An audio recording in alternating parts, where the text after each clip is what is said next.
Ok, gloire à Dieu. Nous bénissons l'Éternel Dieu des armées qui nous donne l'opportunité de nous tenir devant lui encore en cette merveilleuse journée. Nous allons courber nos têtes pour la prière, sois concentré, ramène toutes tes pensées en ce lieu, sachant que tu vas écouter de la part de l'Éternel. Nous prions au nom de Jésus-Christ. Éternel Dieu des armées, nous te bénissons et nous te rendons gloire pour la grâce de nous tenir devant toi. Seigneur, nous prions afin qu'au Seigneur, tu viennes prendre la première place au milieu de nous. Nous t'intronisons, roi des rois, Seigneur des seigneurs au milieu de nous. En ce moment, nous prions au Seigneur que tu prennes contrôle et que tu diriges toutes choses. Que nos cœurs soient la bonne terre pour recevoir ta parole en cette journée. Que notre esprit soit disposé, ô Dieu Tout-Puissant, et que notre chair soit soumise à l'obéissance à ta volonté. Père, viens nous parler, parle à mon cœur, parle au cœur de mon frère, parle au cœur de ma soeur, afin que nous soyons bénis dans ta présence en cette journée. Merci parce que tu vas le faire, merci parce que tu vas diriger toutes choses. Et Dieu Tout-Puissant, ta parole va couler, ô Seigneur. Laisse que la chair se taise en ce moment et que ton esprit, ô Seigneur Dieu, puisse nous enseigner ta parole. Merci pour mon frère et ma soeur qui sont présents. Merci parce que tu vas leur parler. Que ma bouche soit sanctifiée, oh Dieu. Que mon cœur soit sanctifié. Que je sois un instrument dans ta main et que tu déposes, oh Dieu, le flot que tu veux et que cela coule, oh Seigneur, sous forme de parole pour toucher quiconque m'écoutera et pour réveiller chaque personne du sommeil où il est tapis afin que nous puissions te servir dans la vérité. Merci parce que tu le fais. Dans le précieux nom de Jésus-Christ, j'ai prié. Amen. Soyons vraiment bénis en cette journée et j'aimerais partager avec nous un thème que je tiens à cœur, que le Seigneur a déposé vraiment fraîchement en moi et je l'ai trouvé très important, si bien que lorsqu'il m'a été donné l'opportunité de le partager, je vais partager avec vous. Je l'ai intitulé Le serviteur rejeté. Le serviteur rejeté. Nous savons qu'un serviteur, généralement, le serviteur ici se réfère à quelqu'un qui sert devant Dieu et cette personne-là a des qualifications que Dieu lui accorde.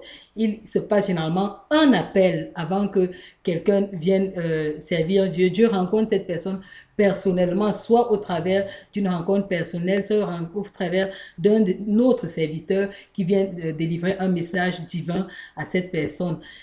Quel que soit le serviteur, la personne a toujours a été déléguée par le ciel pour un service rattaché à un ministère.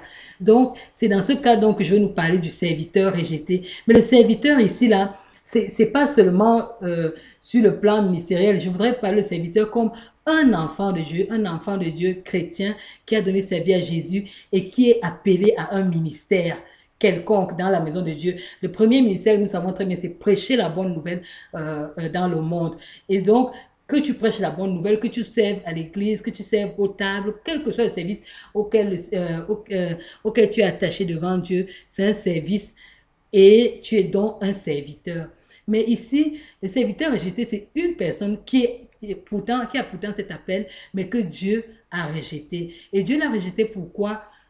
Sûrement à cause de quelque chose. Nous savons qu'en tant qu'enfants de Dieu, nous marchons selon la parole de Dieu, mais si nous commençons à marcher hors de la parole de Dieu, nous pouvons être rejetés par Dieu. Donc maintenant, je voudrais que nous puissions lire pourquoi je parle du serviteur de Dieu en nous inspirant de la vie de Saül, un homme que Dieu avait appelé. Quand nous ouvrons la parole de Dieu dans le livre de 1 Samuel au chapitre 10 verset 1, nous voyons que Saül va être oint par le prophète de Dieu à cette époque-là qui s'appelle Samuel. Ce qui se passe, c'est que le peuple d'Israël a été conduit pendant longtemps par Dieu qui dirigeait leur part, que ce soit dans les contrées externes d'Israël, que ce soit en rencontrant personnellement quelqu'un, si nous commençons par Abraham. Alors ce peuple de Dieu là va se retrouver à une période critique où il va rejeter Dieu, il va dire à Dieu, nous voulons plus de toi, nous voulons que tu nous établisses un roi, parce qu'il voyait que toutes les nations autour d'eux ont des rois, et ils vont demander à Dieu un roi. Et en demandant à Dieu un roi, Dieu va donc porter son choix vers Saül, et Saül sera oint par le prophète de Dieu qui était, le prophète était à peu près ce qu'on pourrait appeler un représentant de Dieu parce que c'est lui qui a porté la parole de Dieu, les révélations de Dieu pour son peuple à cette époque-là.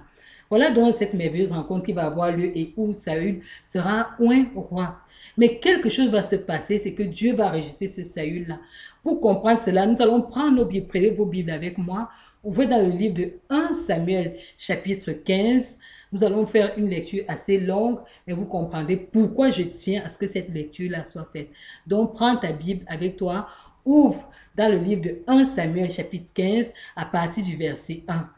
Il est écrit: Samuel dit à Saül, c'est moi que l'Éternel a envoyé pour t'oindre roi sur son peuple, sur Israël. Écoute donc ce que dit l'Éternel. Verset 2. Ainsi parle l'Éternel des armées. Je me souviens de ce qu'Amalek, fils d'Israël, a fait lorsqu'il lui ferma le chemin à sa sortie d'Égypte. Verset 3, va maintenant, frappe Amalek et dévoue par interdit tout ce qui lui appartient. Tu ne l'épargneras point et tu feras mourir hommes et femmes, enfants et nourrissons, bœufs et brebis, chameaux et ânes. 4. Saül convoqua le peuple et en fit la revue à Télaïm. Il y avait 200 000 hommes de pied et 10 000 hommes de Juda. Verset 5. Saül marcha jusqu'à la ville d'Amalek et mit une embuscade dans la vallée. Verset 6. Il dit aux Kéniens, allez, retirez-vous, sortez du milieu d'Amalek, afin que je ne vous fasse pas périr avec lui, car vous avez eu de la bonté pour tous les enfants d'Israël lorsqu'ils montèrent d'Égypte. Et les Kéniens se retirèrent au milieu d'Amalek. Verset 7. Saül bâtit Amalek depuis Avila jusqu'à Shur, qui est en face de l'Égypte. Verset 8. Il prit vivant Agag, roi d'Amalek, et il dévoua par interdit tout le peuple en le passant au fil de l'épée. Verset 9. Mais Saül et le peuple épargnèrent Agag, et les meilleures brebis, les meilleurs bœufs, les meilleures bêtes de la seconde portée, les agneaux gras et tout ce qu'il y avait de bon. Ils ne voulurent pas le dévouer par interdit, et ils dévouaient seulement tout ce qui était méprisable et chétif.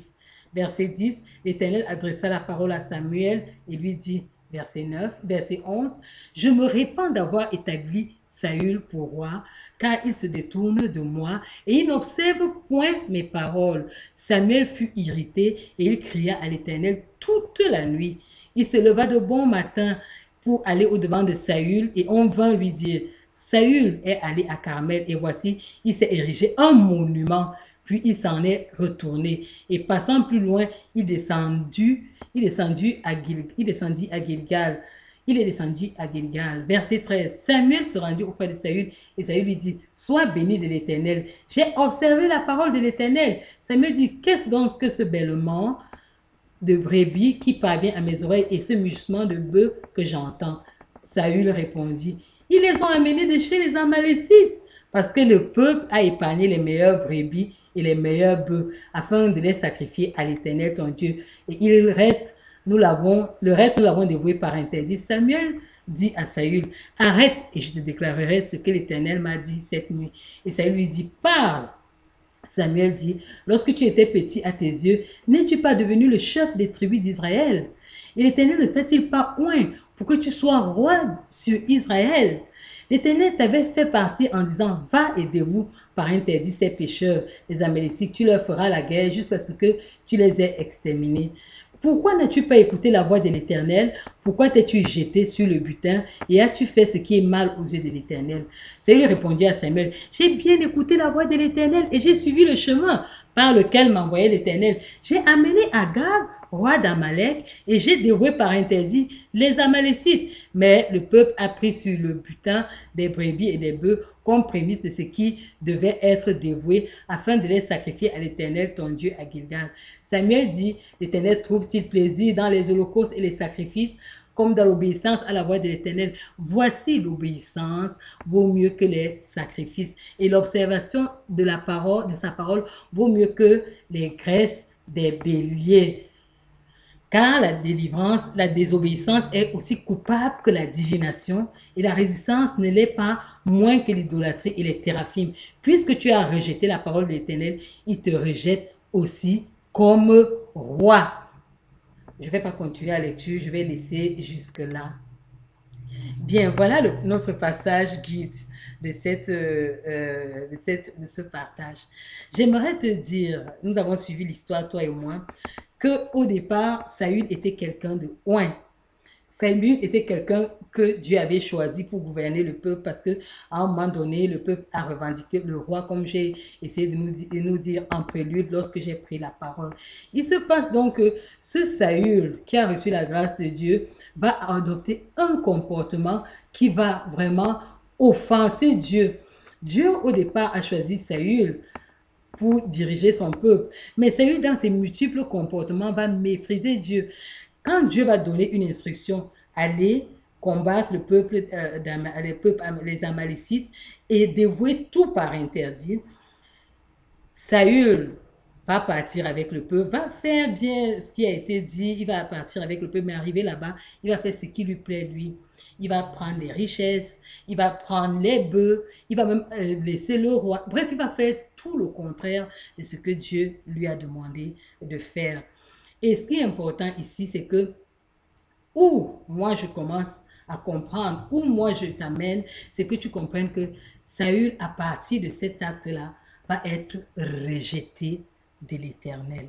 Et nous avons lu très bien, toi et moi, pourquoi la conduite de Saül va pousser Dieu à le rejeter. Il n'écoute pas du tout ce que Dieu dit. Et il essaye même, lorsqu'on le reprend, de séduire Dieu en lui disant, oh, voilà, non, j'ai obéi, j'ai seulement laissé ça passer. Et au lieu de prendre ses responsabilités, il dit plutôt, c'est le peuple qui a dit, c'est le peuple qui a fait. Si nous continuons la lecture, nous allons nous rendre compte que quand il va demander, il va dire que reste avec moi, pardonne-moi, reste avec moi, honore-moi devant les hommes, afin que je puisse honorer ton Dieu. Donc il va même commencer à marchander la grâce de Dieu dans sa vie. Et si vous vous rendez compte, nos conduites parfois ne sont pas très loin de la conduite de Saül. Nous sommes enfants de Dieu, nous connaissons la parole de Dieu, nous la lisons tous les jours, nous connaissons les préceptes bibliques, nous pouvons même les réciter à ceux-là que nous appelons entre guillemets non chrétiens, mais nous pouvons leur réciter ce que Dieu dit, ce que Dieu demande.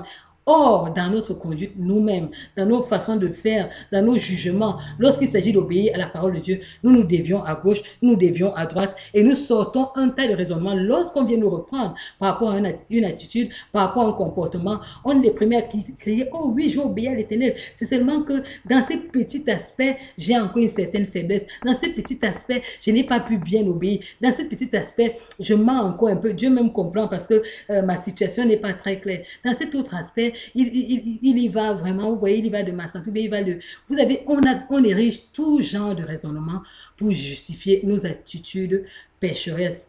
Nous devons savoir que de même, Dieu peut t'appeler, de même, Dieu peut te rejeter. Et Dieu ne te rejette pas bêtement, Dieu te rejette parce que tu poses des comportements qui offensent son cœur, parce que tu poses des attitudes qui sont contraires à sa parole de Dieu. Et il nous dit très bien, l'obéissance vaut mieux que les sacrifices. Et la désobéissance est aussi coupable que la divination. C'est nous montrer à quel point la désobéissance peut apporter le rejet de Dieu dans notre vie.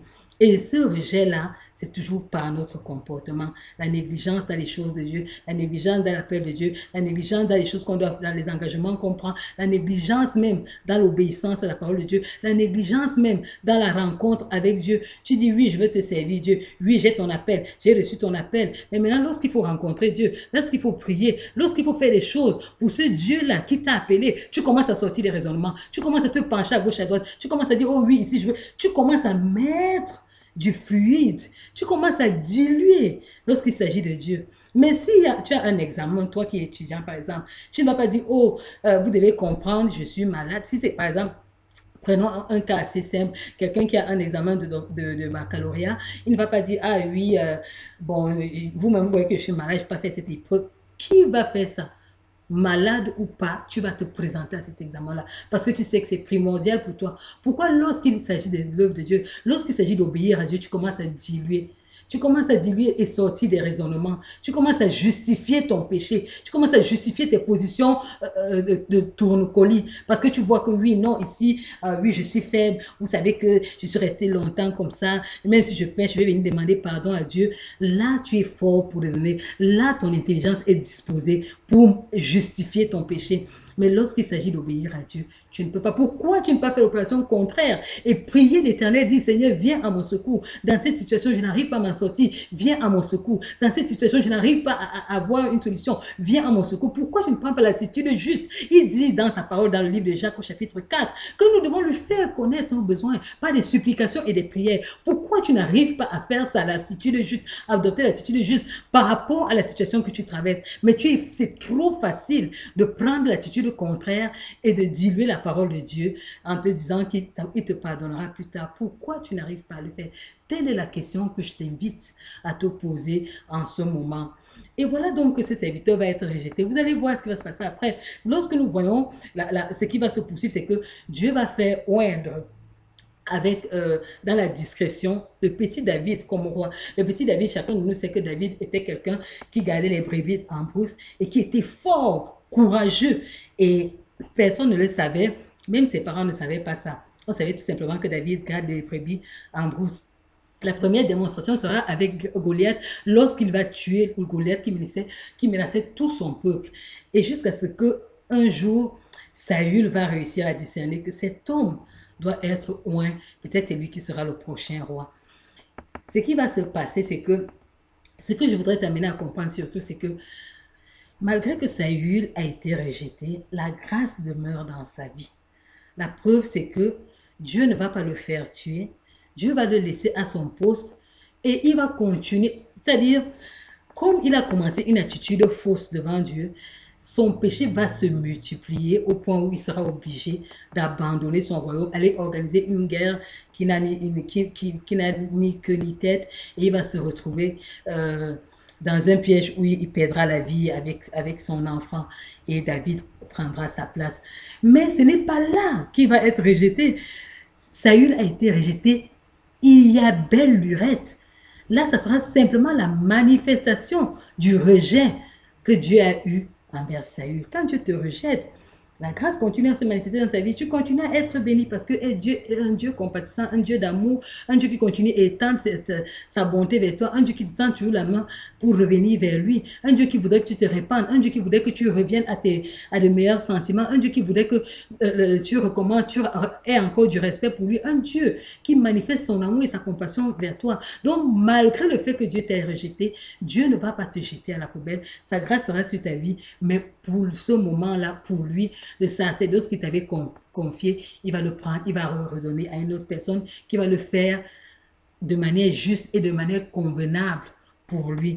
Donc voilà, c'est ce qui va se passer dans la vie de Saül qui sera rejeté. Si nous ramenons ça à toi et à moi, tu vas te rendre compte que Dieu t'a accordé la grâce d'un service dans sa maison.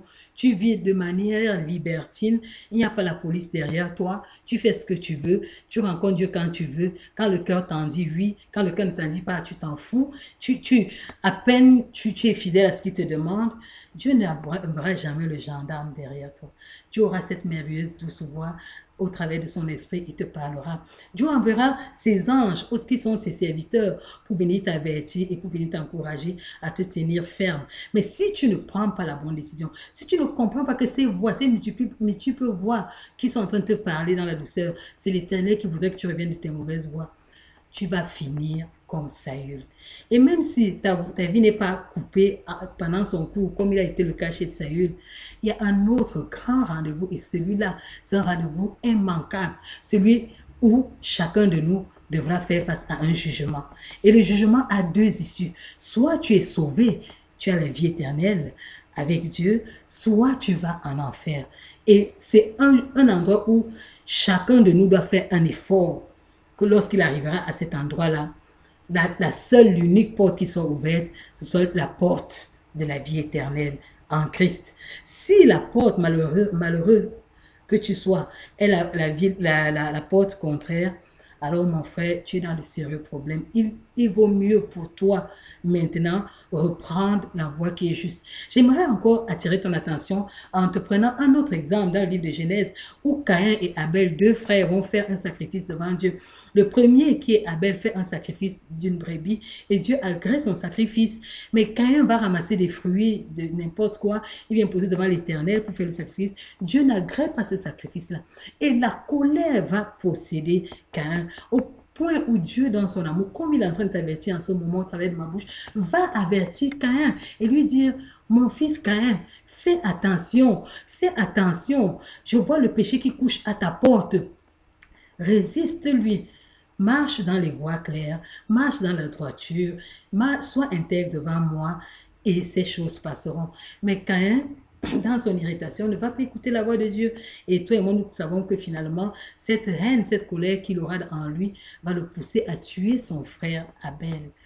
Donc, vous voyez un peu les petites choses que nous faisons maintenant. Même si ça n'a pas d'influence dans ta vie, même si ça ne te tue pas. Il y a plusieurs personnes, tu ne connais pas le nombre de personnes que Dieu veut sauver au travers de toi. Tu ne connais pas le nombre de personnes que Dieu veut bénir au travers de toi. Tu ne connais pas le nombre de personnes à qui tu peux manifester la compassion. Tu ne connais pas le nombre de personnes à qui tu peux manifester l'amour de Dieu. Tu ne connais pas le nombre de personnes à qui Dieu, quand Dieu t'a vu, il t'a vu dans la position où tu es là. Il s'est dit, cet enfant, à cause de lui, je pourrais sauver des milliards de personnes. Tu ne connais pas le plan que Dieu a imposé dans ta vie et qui doit se mettre en marche.